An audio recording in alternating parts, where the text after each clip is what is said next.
Hello friends, good morning. কেমন আছো তোমরা বলো? আমি তো অনেক ভালো আছি। আর এটা আমি সবসময় বলি যে আমি ভালো আছি, ভালো আছি, ভালো আছি। মাঝের মধ্যে একটু শরীর খারাপ হতেই পারে, তো ভালোই আছি।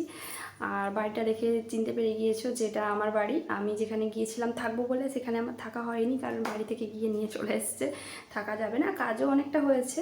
তো যাই হোক, বাড়ি ফিরতে হয়েছে, চলে এসেছি। আর অনেক বাড়িতে মাছ নিয়ে আসা হয়েছে, এখন মাছ কাটতে হবে, মাছ কাটবো, কাজ করব, অনেক কাজ পড়ে রয়েছে। তারপরে ভাবলাম যে না, অনেক দিন একটাও ভিডিও করা হয়নি, তোমাদের সামনে আসা হয়নি, তো যাই কিছু হোক না কেন, যেইটুকুনি হোক না কেন, আমি তোমাদের সামনে আসবো। তো সেই জন্য চলেও এলাম। আর দেখো,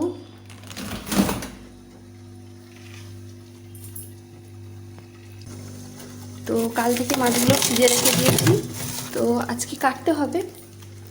কিন্তু মাছ তো পুরো বরফ হয়ে গিয়েছে, মাছে পুরো বরফ, বরফগুলো ছাড়াতে হবে।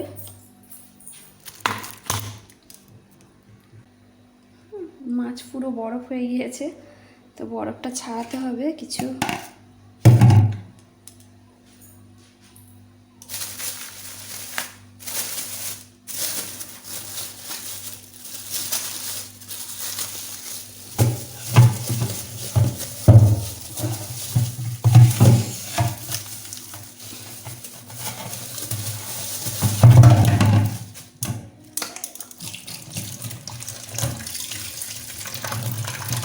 কিভাবে শক্ত হয়ে গেছে।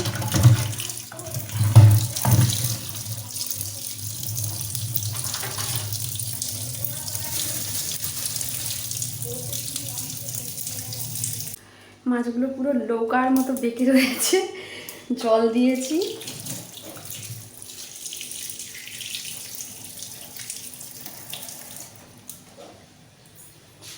আর মাছ কাটার কাজটা আমার কাছে সত্যি খুব কষ্টকর, তাও আবার অনেকগুলো মাছ কাটতে হবে।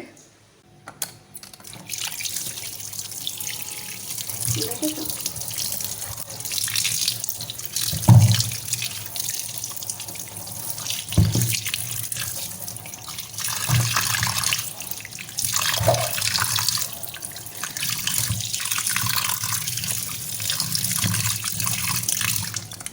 8 পিস মাছ রয়েছে, 8 পিস মাছ আমি কাটতে বসবো।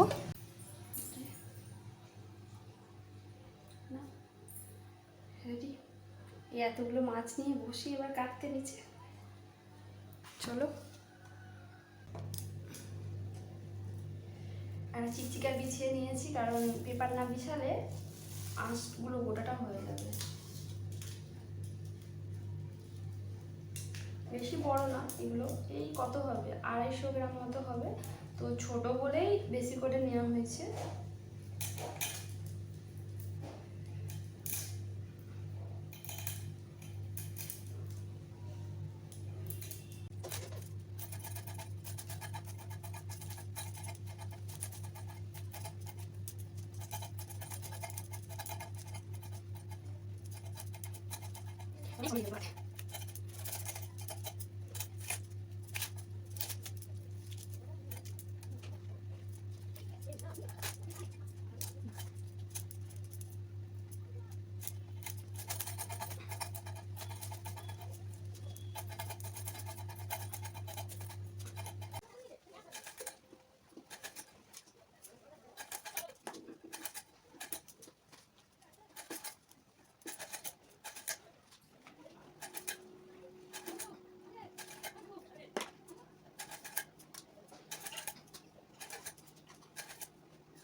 মাছগুলো কাটতে কাটতেই ফোন চলে এলো, আমাকে একটু বেরোতে হবে। মাছগুলো তাড়াতাড়ি করে কেটে নিয়ে মাছগুলোকে আবার ফ্রিজের মধ্যে রেখে চলে যাব, এসে রান্না করব। আর সব মাছ কাটতেও পারলাম না, 2টো মাছ রয়ে গেছে। 6 পিস মাছ কেটে নিয়েছি, এই দেখো এইভাবে কেটেছি। কিন্তু একসাথে তো এত মাছ রান্না হবে না, তবু একটু টক ঝাল বানানো হবে।